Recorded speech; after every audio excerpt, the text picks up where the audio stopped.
What's up guys, RETROCENGO here. Welcome back to another episode of I Bought 10 Retro Computers, Retro PCs.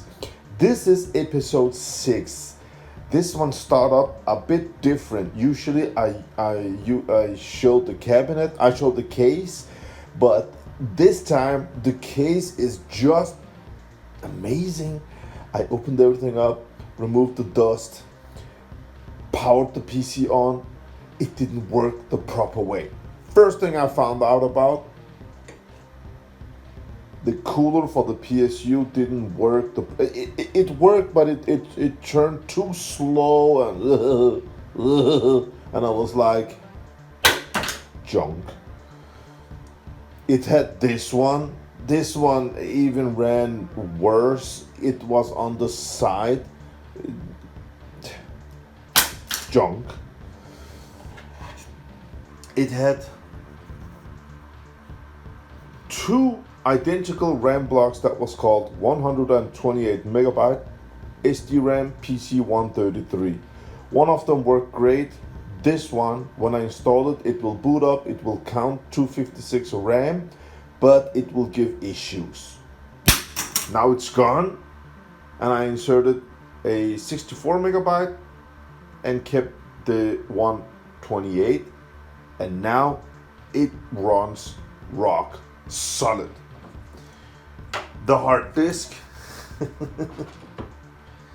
it came with a 30 gigabyte hard disk, and it made some clicking sounds, and it didn't work the proper way. So the hard disk is gone also. So I worked with this computer and I end up installing this. Oh, that was the that was for the CPU there. I installed this 16 gigabyte compact flash card, installed Windows 98. It's really fast installing on a CF card, but it works, it boots. Let's reassemble everything and make this video the other way around, because I love this computer. Just check it out. Now, before I reassemble everything, let's just take a closer look at this motherboard. I think this is the model number 531 CF revision 1A. I never heard about them, but it's a small, neat looking motherboard that has got the best socket of MS-DOS gaming era, which is the socket 7. I love the socket 7. Okay, I installed this cooler. It's new, it's so nice, and the processor is an AMD K6-2 500 megahertz, which makes it an amazing MS-DOS, Windows 95, Windows 98 gaming PC. So many years of game development that can be run on this beauty. Now, SD-RAM, it has got 192 megabytes of RAM, normal standard ATX power, North Bridge, South Bridge. It has got SYS chipset. We have two hard disk optical drive, floppy drive. We have the BIOS here. We have the BIOS battery here. What is interesting about this board, it has got PCI, okay, but it has got the old ISA slot, which makes it even better for MS-DOS gaming, because you can install a beautiful, I don't know, A64 sound card and have amazing music. Now this one has got built-in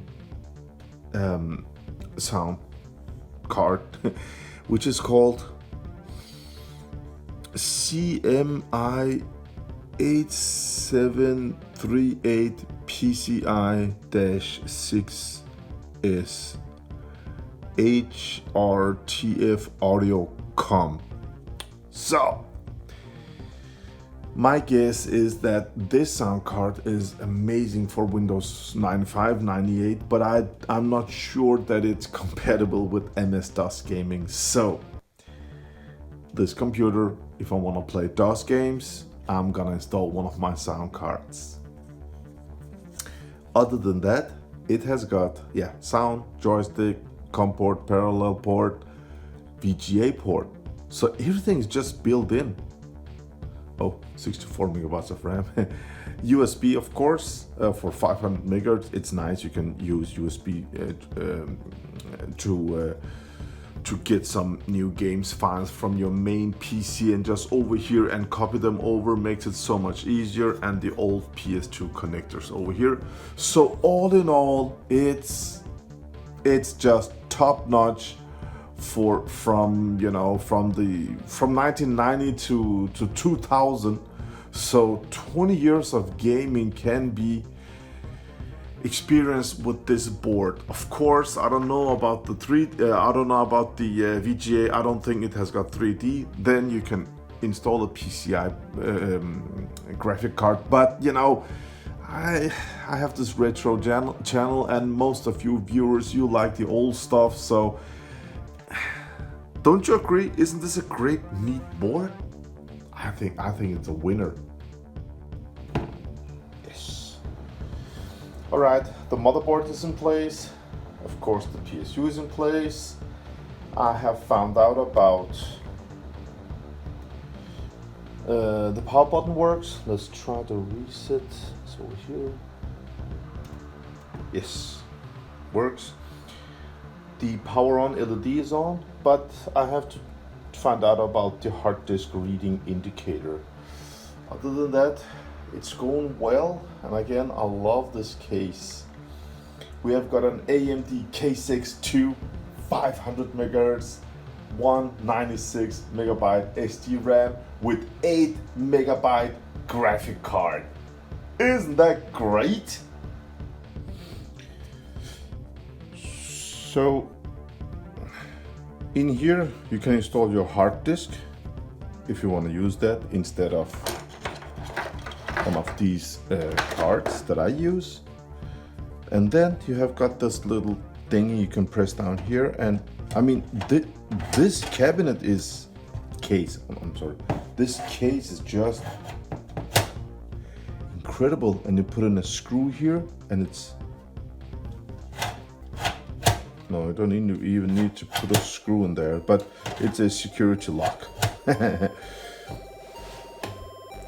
Man, it's cool. This one, perfect condition. It's a CD-ROM drive from August 2000. And it has got these locks at the side, so you just... Oh, how is the... It's slave drive.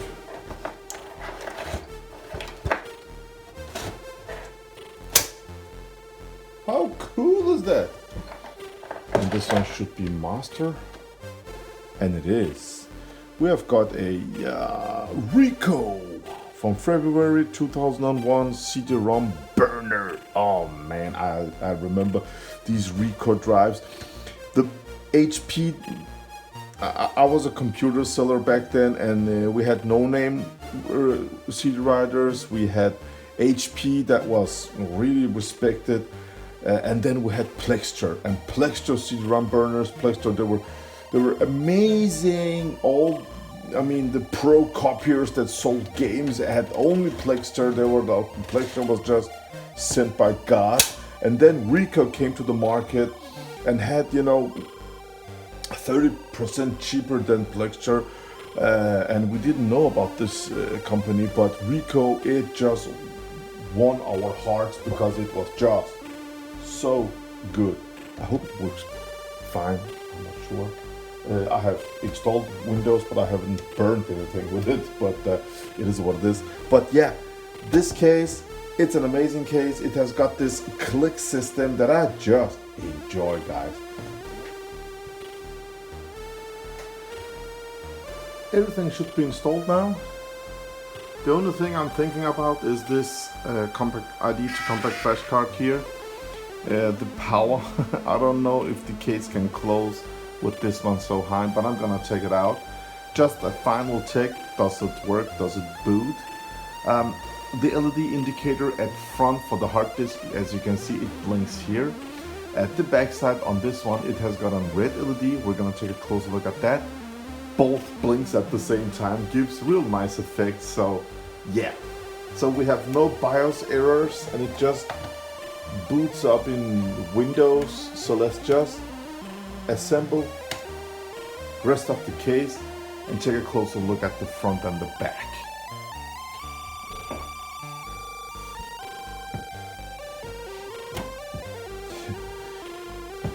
It's an interesting system because the top layer, you will pull it out this way to the front. Usually it's the other way around, but it's different on this one, and it's yeah, new experience for me. I have never seen nothing like this before, so yeah. So you check out the front cover and remove 2 screws that are hidden in here, and I was like, how is this done? Because I didn't find anything at the back, and then it showed everything on the side that you remove the front cover there. It's I don't know, I really like this one. Look at this, you have to take this handle down here and just pull it out. And it's not plastic, no nothing, it's metal, these parts, so you can do it over and over again without having to worry about cracking plastics. Wow, just look at this beauty. I love it, absolutely love it. Let's reassemble everything. Oh, let's just look at the back side first and then assemble. Look at how beautiful, how neat everything is, guys. We have got power, PS2, mouse, keyboard, USB, parallel, COM port, built-in sound, joystick, VGA, and my 16GB CF card with an LED indicator on top. Simple, small, compact. I love everything about it. I wouldn't change anything about this design, this computer. When it's August, I will check this cover out, clean it, put it out in the sun. It will retro bright. 3 days, 30 degrees, it will be the same color as this. So easy as that. I don't check, no. Ta-da! Let's enjoy her in her full beauty. Power indicator, hard disk, 500 megahertz, 196 RAM, 8 MB graphic. Oh my sweet mother of candy flush. It's searching for the CDs. I mean,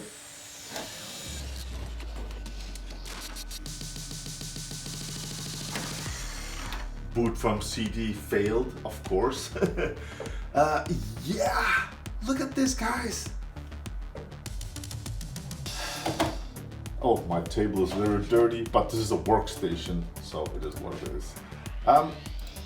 It's a clean Windows installation and authentic AMD processor, AMD K6 3D processor, 184 megabytes of RAM. I haven't installed, no, nothing. So that means the display drivers has not been installed. Also audio drivers has not been installed, but USB drivers are installed because I copied Doom, and Doom is there. There we go. For me, these desktop PCs, that's retro for me. That's what when I was a little kid, that's how they were at the library, at our schools. They looked like this. When I had the Commodore 64, when I wanted an Amiga, and when we saw the Amiga 2000s in magazines. I never saw anything about the Amiga 1000. That's Well, I experienced the Amiga 1000 in 2018, not before. I didn't know about it. But you know, they were all desktop. Amiga 2000 was just a dream computer. So today, when it's only 2 optical drive high, 3 that's too high. Then I will have to look up at the monitor. I don't like that. But 2, of course, and a floppy here, and have some, you know, something from the 80s. Look at this light and button. If it had megahertz showing here, 500 megahertz, just like the 486 did. So cool, so compact, low noise. We don't have a spinning hard disk. The hard disk is over here. We just have the CF card installed, and it's fun, it's fast, and it's just beautiful, and I love this. Do you agree? Let me hear down in your comments down below. Do you like this? Do you like these series? I'm impressed over the amount of new subscribers. For the last week I have made, yeah, this is video number 6, so it is strictly retro PC mode. This is episode 6, guys, so I'm just so thankful with the support I'm getting, with the amount of new subscribers daily. It's incredible, and I'm so humble, and I love you guys. Thank you for joining the team. If you watched this far, I'm not begging for money on Patreon. No, nothing. Do nothing like that. Just give this video a thumbs up. If you want to join the group, if you want to join the team, you can do it on YouTube. Click on join and I can see it on your name. You will have a badge. It's so cool. I'm gonna make a video about it if you don't know how to do it, but yeah, but all in all, just a thumbs up to show that you like what you saw. That could be so cool. Until next time, enjoy your retro PCs, guys. I'll see you on episode 7, and if you haven't watched the first 5 episodes, go in and do so. Have a great day out there. Bye.